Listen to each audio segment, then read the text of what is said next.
नमस्कार, आप देख रहे हैं राजस्थान लाइव और आपके साथ मैं हूं भानु दीक्षित। रुक करेंगे राजस्थान की खबरों का।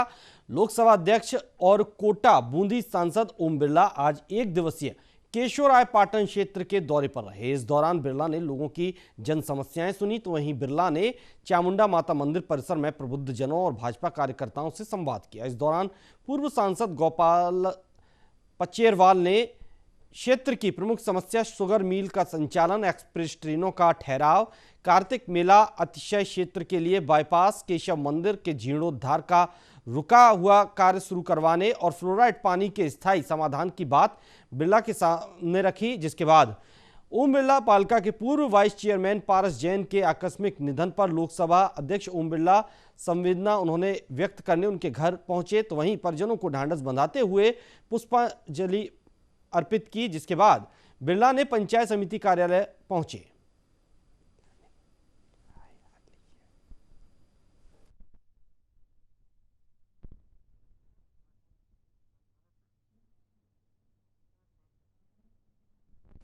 यूडीएच मंत्री शांति धारीवाल ने कोटा में यूआईटी की ओर से तैयार की जा रही प्रदेश की पहली देवनारायण नगर एकीकृत पशुपालक आवासीय योजना की लॉटरी निकाली। इस दौरान जिला कलेक्टर, यूआईटी के अधिकारी और आवेदक भी मौजूद रहे। तो वहीं यूडीएच मंत्री शांति धारीवाल ने लॉटरी के जरिए आवेदकों के नामों की घोषणा की, साथ ही उनके भूखंडों को भी लॉटरी के जरिए निकाला। मंत्री धारीवाल ने अपने भाषण में कहा कि इस योजना में जिन आवेदकों ने आवेदन कर दिया उनको छूट दी जा रही है, साथ ही अन्य लोग भी इस योजना का लाभ उठाएं। डेयरी बना करके बैठे हुए हैं, वहां उनको नहीं रहने दिया जाएगा, वहां कतई नहीं रहने दिया जाएगा।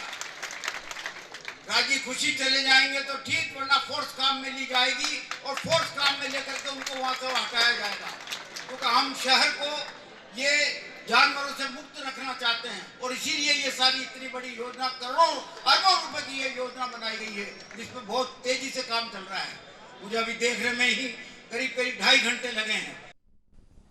गहलोत सरकार के 2 साल पूरे होने पर सूचना एवं जनसंपर्क विभाग ने 2 वर्ष जनसेवा के नाम से एक वीडियो जारी किया, जिसमें सरकार के 2 साल के अहम कार्यों का उल्लेख किया गया है। इसमें बताया गया कि जन कल्याण ही सरकार की प्रतिबद्धता रही और 2 वर्षों में किसानों के चेहरे पर मुस्कान आई।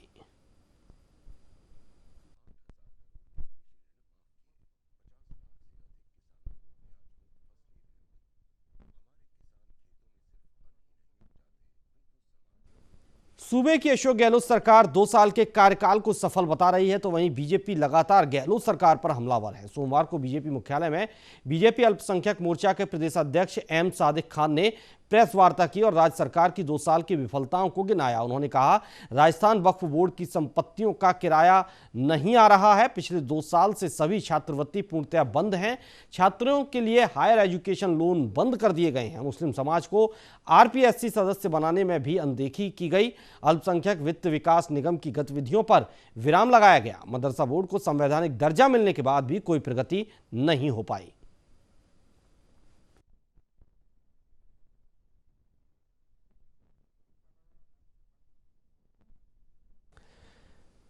जयपुर में डीजीपी एमएल लाठर ने पुलिस मुख्यालय में आवाज एक आगाज कार्यक्रम के तहत 18 स्कूली बच्चों, स्कूल टीचर्स और पेरेंट्स को सम्मानित किया। इस मौके पर एडीजी क्राइम रवि प्रकाश मेहरा ने कहा कि कार्यक्रम का मकसद स्कूली बच्चों को उनसे संबंधित कई कानूनों की जानकारी दी जाती है और स्कूली बच्चों को अपराधियों से कैसे बचाया जाए इस बारे में भी जागरूक किया जाता है। तो वहीं आवाज प्रोग्राम के तहत ऑनलाइन क्लासेस लेने के अलावा बच्चों का क्विज कंपटीशन भी करवाया जा रहा है। इसके तहत आज 4 स्कूलों के पहले 3 स्थान पर आने वाले बच्चों को प्रशंसा पत्र देकर सम्मानित किया गया। डीजीपी एमएल लाठर ने भी स्कूली बच्चों को प्रशंसा पत्र देकर पुलिस के इस कार्यक्रम की सराहना की और स्कूली बच्चों को जागरूक रहने का आह्वान किया।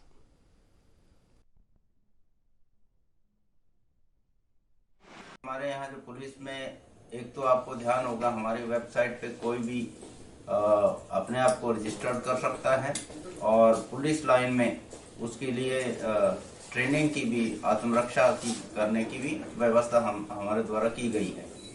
चाहे तो आप पुलिस लाइन में आकर ले सकते हैं, नहीं तो अगर एक ग्रुप बन जाता है 8-10 का तो हम आपके स्थान पर जाकर भी वो सेल्फ डिफेंस की ट्रेनिंग दे सकते हैं। तो इसलिए मेरा ये आपसे अनुरोध है कि जिस लगन से आपने ये इस प्रतियोगिता में इस भाग अपने जो कार्यक्रम था हमारा आवाज का, इसमें जो हिस्सा लिया है उसी ढंग से आप आगे भी अपना योगदान देते।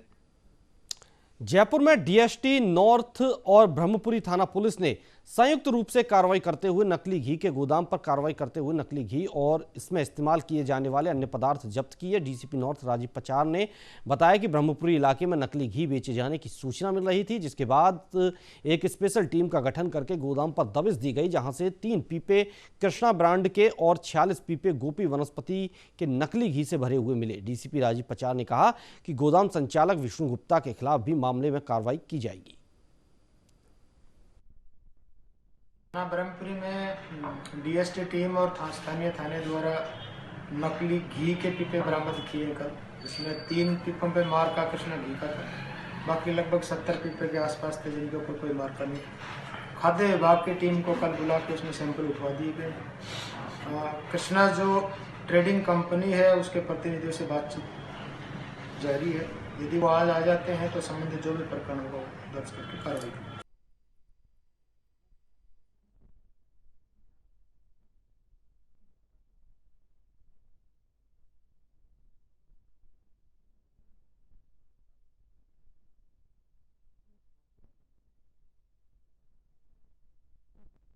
फिलहाल यहाँ रुकेंगे एक छोटे से ब्रेक के लिए। ब्रेक के बाद फौरन लौटेंगे।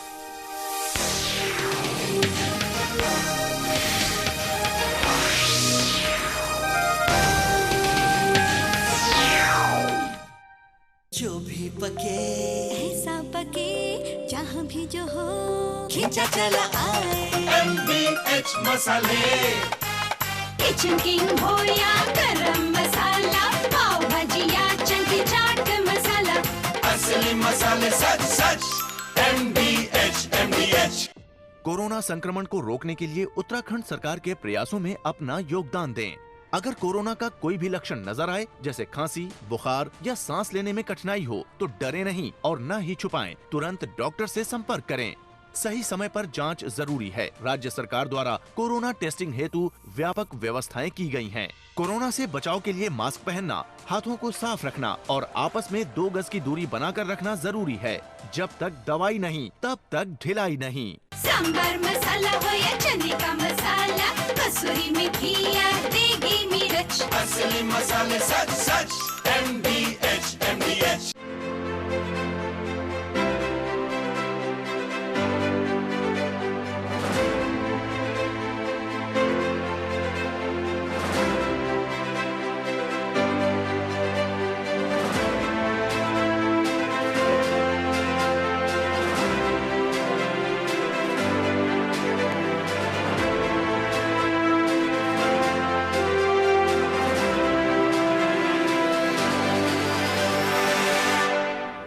MDH बिरयानी मसाला, पारंपरिक बिरयानी का असली स्वाद। असली मसाले सच सच MDH।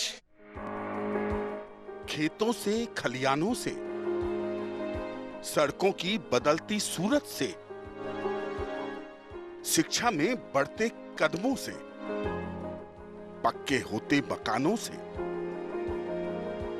तकनीक से दक्ष किसानों से, खुशहाल होते गांव से, बदलते वक्त के साथ बदलती गांव की तस्वीर, गांव से जुड़ी हर छोटी बड़ी बात से हम आपको कराएंगे रूबरू।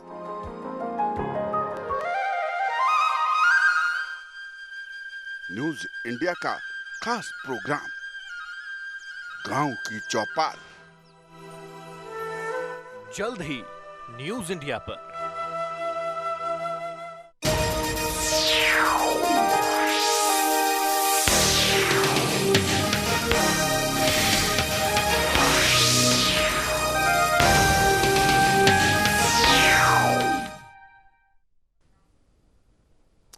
ब्रेक के बाद आपका स्वागत है। बढ़ते हैं आगे। राजस्थान सरकार अपने बजट घोषणा पत्र के तहत शहर के JCTSL बेड़े में 100 डीजल और 100 इलेक्ट्रिक बसें शामिल करने जा रही है। बता दें कि जल्द ही शहरवासियों को JCTSL की ओर से नई सौगात दी जाएगी। JCTSL OSD वीरेंद्र वर्मा ने बताया कि पहले चरण में 50 बसें आएंगी, उसके बाद 50 बसें दूसरे चरण में बेड़े में शामिल होंगी। इन बसों का संचालन बकराना डिपो से किया जाएगा। तो वहीं JCTSL 100 इलेक्ट्रिक बसें लाने की भी तैयारी कर रहा है। इन इलेक्ट्रिक बसों की ट्रायल का काम नवंबर में ही पूरा हो चुका है। अब जल्द ही इलेक्ट्रिक बसें भी सड़क पर दौड़ती हुई दिखाई देंगी। इलेक्ट्रिक बसों का संचालन सांगानेर डिपो से किया जाएगा। राज्य सरकार और भारत सरकार दोनों के सहयोग से हमें अभी 200 बसें मिलेंगी, जिसमें 100 बसें इलेक्ट्रिक बसें हैं जो भारत सरकार का जो भारी उद्योग विभाग है वहाँ से मिल रही हैं। हमें सब्सिडी वहीं से मिलेगी। ये 100 इलेक्ट्रिक बसें अभी तक हमारा जो विचार हुआ है सांगानेर डिपो से चलाने का है, और 100 बसें डीजल बसें जो स्मार्ट सिटी के सहयोग से, राज्य सरकार के सहयोग से हमें मिल रही हैं। और ये 100 बसें डीजल बसें हम चलाएंगे बगराना डिपो से, जो आप देखते हैं इधर आगरा रोड की तरफ है। और ये 200 बसें जब आ जाएंगी तो हमारे जो बसों का बेड़ा उसमें इजाफा होगा और लोगों को ज़्यादा सुविधा मिल पाएगी। ये सभी बसें आधुनिक सुख सुविधाओं से सुसज्जित होंगी। 5 दिवसीय कोटा दौरे पर लोकसभा अध्यक्ष ओम बिरला ने दूसरे दिन भी अपने निवास पर जनसुनवाई की, साथ ही लोगों की समस्याओं को सुनकर उनके समाधान का आश्वासन भी दिया। मीडिया से बातचीत करने पर बिरला ने बताया कि कोटा बूंदी लोकसभा संसदीय क्षेत्र है और यहां के लोगों को जब भी मेरे कोटा दौरे के बारे में जानकारी मिलती है तो संसदीय क्षेत्र के लोग अपनी समस्याओं को लेकर मेरे पास पहुंचते हैं। मेरी पहली प्राथमिकता यही होती है कि उनकी समस्याओं का समाधान मौके पर ही किया जाए।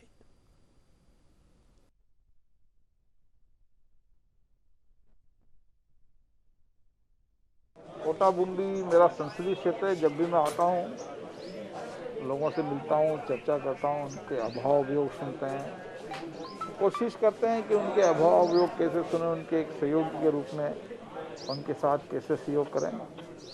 और गांव में जाते हैं, वहाँ लोगों से मिलते हैं, गांव के विकास की योजना बनाते हैं और कैसे गांव आदर्श गांव बने, इसके लिए सबसे मिलकर संवाद करते हैं, चर्चा करते हैं।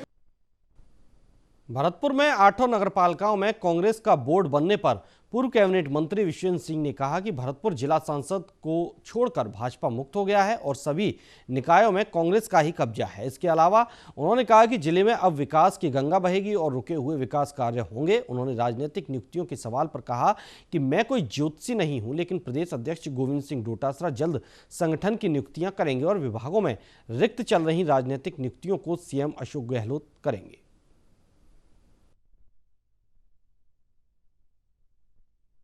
सभी आपके सामने दोनों डी कुमेर के चेयरमैन वाइस चेयरमैन खड़े हैं और सभी पूरा क्षेत्र सिवाय सांसद महोदया को छोड़ करके भाजपा मुक्त हो गया है। और ये जो यहाँ खड़े हैं ये निर्विरोध होकर के आए हैं, ये 10 वोट से जीत करके आए हैं। और ये वो भी मैं कहना चाहूँगा, जैसा कल किसी पत्रकार बंधु ने मुझसे पूछा था, ये वो क्षेत्र है जहां से भाजपा के जिलाध्यक्ष हैं। जयपुर के निजी विश्वविद्यालयों में संचालित हो रहे पैरामेडिकल कोर्सेज के स्टूडेंट्स ने रजिस्ट्रेशन नंबर नहीं दिए जाने पर राजस्थान पैरामेडिकल काउंसिल के लाल कोठी स्थित दफ्तर के बाहर विरोध प्रदर्शन किया और जमकर नारेबाजी की। BSc IIT और BSc RT सहित अन्य कोर्सेज के स्टूडेंट्स का आरोप है कि सभी छात्रों ने राजस्थान पैरामेडिकल काउंसिल में पंजीकरण के लिए जुलाई 2020 के अंतिम सप्ताह में आवेदन किया था, लेकिन अभी तक काउंसिल की ओर से उनमें से किसी भी स्टूडेंट का पंजीकरण नहीं किया गया है। लेकिन इससे पहले 2 जुलाई 2020 तक उत्तीर्ण छात्रों का काउंसिल द्वारा समय समय पर पंजीकरण किया गया था। 2 जुलाई के बाद बिना किसी कारण बताए अचानक से पंजीकरण की प्रक्रिया बंद कर दी गई। इसके बाद किसी भी अधिकारी ने स्टूडेंट्स की समस्या को नहीं सुना। मजबूर होकर स्टूडेंट्स को राजस्थान हाईकोर्ट की शरण लेनी पड़ी। कोर्ट ने छात्रों की समस्याओं और डॉक्यूमेंट्स को देखते हुए 15 दिन के अंतर्गत रजिस्ट्रेशन की प्रक्रिया को पूर्ण करने का आदेश दिया है।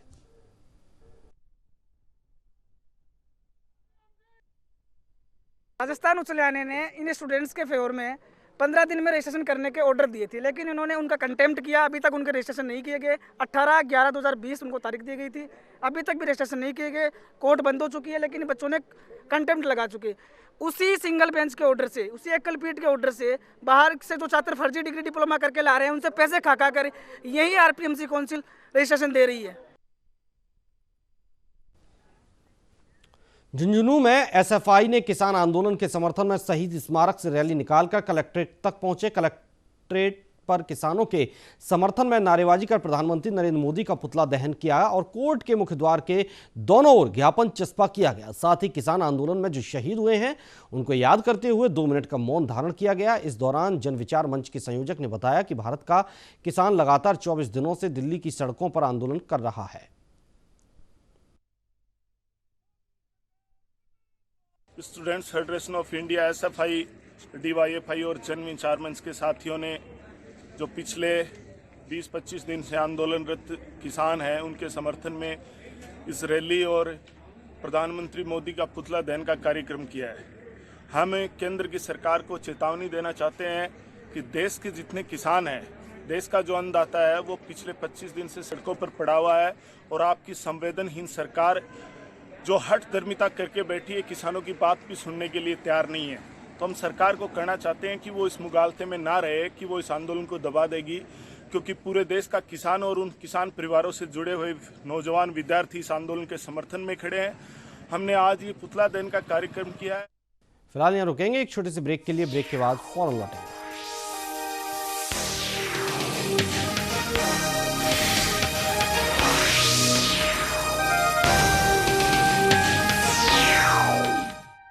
बढ़िया है, क्यों ना? प्राकृतिक हल्दी, मिर्ची, धनिया। नहीं, मिर्ची, धनिया, हल्दी, MDH। कोरोना संक्रमण को रोकने के लिए उत्तराखंड सरकार के प्रयासों में अपना योगदान दें। अगर कोरोना का कोई भी लक्षण नजर आए, जैसे खांसी, बुखार या सांस लेने में कठिनाई हो, तो डरे नहीं और न ही छुपाएं। तुरंत डॉक्टर से संपर्क करें। सही समय पर जांच जरूरी है। राज्य सरकार द्वारा कोरोना टेस्टिंग हेतु व्यापक व्यवस्थाएं की गई हैं। कोरोना से बचाव के लिए मास्क पहनना, हाथों को साफ रखना और आपस में 2 गज की दूरी बनाकर रखना जरूरी है। जब तक दवाई नहीं, तब तक ढिलाई नहीं। आपके घर के खाने में रेस्टोरेंट जैसा स्वाद ले आए MDH का शाही पनीर मसाला। पनीर को क्या मस्त बना डाला।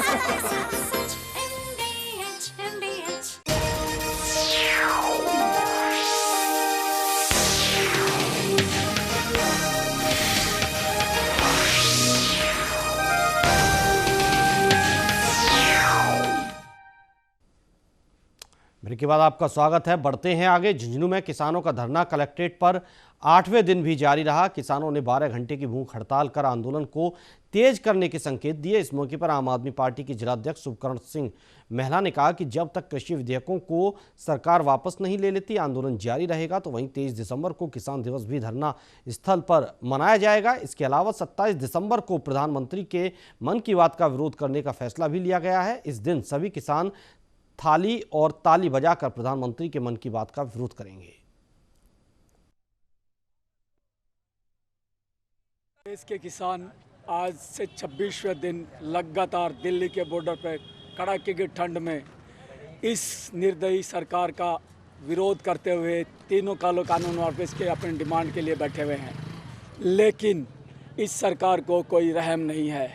आज यहाँ झुंझुनू के किसान भी 8वें दिन लगातार यहाँ अपना धरना दे रहे हैं। किसानों ने आज तय किया है कि आज भूख हड़ताल करेंगे, 12 घंटे भूख हड़ताल पे रहेंगे और 23 को किसान दिवस मनाएंगे, जिसमें पूरे झुंझुनू के किसानों को बुलाया गया।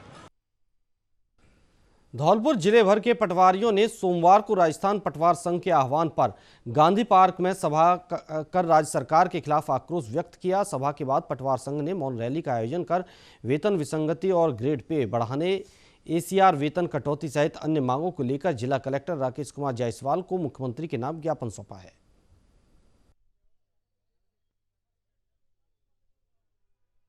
सरकार के साथ राजस्थान पटवार संघ का 2018 में एक समझौता हुआ था, जिसके अंतर्गत पटवारी क्या है, अल्प वेतन भोगी है, उसका ग्रेड पे 3600 करने के लिए सरकार ने आश्वासन दिया था। और लेकिन वो उस जो समझौता हुआ था उसमें से 2-3 बिंदुओं को छोड़कर अभी तक किसी बिंदु पर कोई भी सरकार द्वारा कोई भी एक्शन नहीं लिया गया है। आज दिनांक को प्रदेश महासमिति के आह्वान पर संपूर्ण राजस्थान में सभी पटवारियों द्वारा मूक रैली का आयोजन किया जा रहा है। सन 2018 में पटवारी व सरकार के मध्य जो समझौता हुआ था, उस समझौते को आज दिनांक तक सरकार द्वारा लागू नहीं किया गया है। इसकी वजह से संपूर्ण प्रदेश में पटवारियों द्वारा मूक रैली आयोजित की जा रही है और इसके बाद भी जब तक सरकार हमारी सभी मांगों को नहीं मानेगी, जिसमें से हमारी प्रमुख मांग है ग्रेड पे 3600, सरकार जब तक हमारा ग्रेड पे 3600 नहीं करती है, इस तरह के आयोजन समय समय पर। चित्तौड़गढ़ में जिला मुख्यालय पर बीजेपी महिला मोर्चा के सदस्यों ने जिला कलेक्ट्री परिसर के बाहर महिलाओं और बालिकाओं के ऊपर बढ़ रहे अत्याचारों के विरोध में सरकार के खिलाफ नारेबाजी की। साथ ही मुख्यमंत्री के नाम जिला कलेक्टर को ज्ञापन सौंपा, जिसको लेकर महिला मोर्चा के सदस्यों ने बताया कि 2 वर्षों में महिलाओं और बालिकाओं के प्रति दुष्कर्म और अपराध भारी वृद्धि इसमें हुई है और महिलाएं इस शासन में अपने आप को असहज महसूस कर रही हैं। सरकार जैसे बड़े गर्व से बड़े कह रहे हैं कि 2 साल हमने ये काम किया, वो काम किया, सफलतापूर्वक हमारा सारा गया। मुझे एक भी काम आप गिना दीजिए, चाहे वो महिला से संबंधित हो या बच्चों से संबंधित हो या शिक्षा से संबंधित हो या किसी से भी, क्या काम करके दिखाया है। और जिस दम पे वो बोलते थे कि है ना बीजेपी कुछ काम नहीं कर रही है, ये नहीं वो नहीं, उन्होंने वो कोई भी 2 साल में एक भी काम करके दिखाया है, तो मैं भी यहीं खड़ी हूँ। और सबसे बड़ी बात महिलाओं की बात आती है, महिलाओं के अगर उनके 2 साल के कार्यकाल में अगर इतनी घटनाएं हो रही हैं, इतने छोटे बच्चों के साथ बच्चियों के साथ ऐसे बलात्कार हो रहे हैं, इस तरह से हो रहे हैं, तो वो क्या कर रहे हैं। बहुत दोषारोपण देना किसी को बहुत ईजी है कि है ना बीजेपी ये नहीं कर रही, वो नहीं कर रही। जालोर जिला मुख्यालय पर राजस्थान पटवार संघ के आह्वान पर पटवार संघ के बैनर तले पटवारियों ने विरोध प्रदर्शन किया, जहां करीब 200 पटवारियों ने मिलकर राज्य सरकार के खिलाफ काला मास्क पहनकर शहर के विभिन्न चौराहों से होते हुए मूक रैली निकाली और राजस्थान सरकार की विरोधी नीतियों को लेकर मुख्यमंत्री के नाम अतिरिक्त जिला कलेक्टर छगन लाल गोयल को ज्ञापन सौंपा।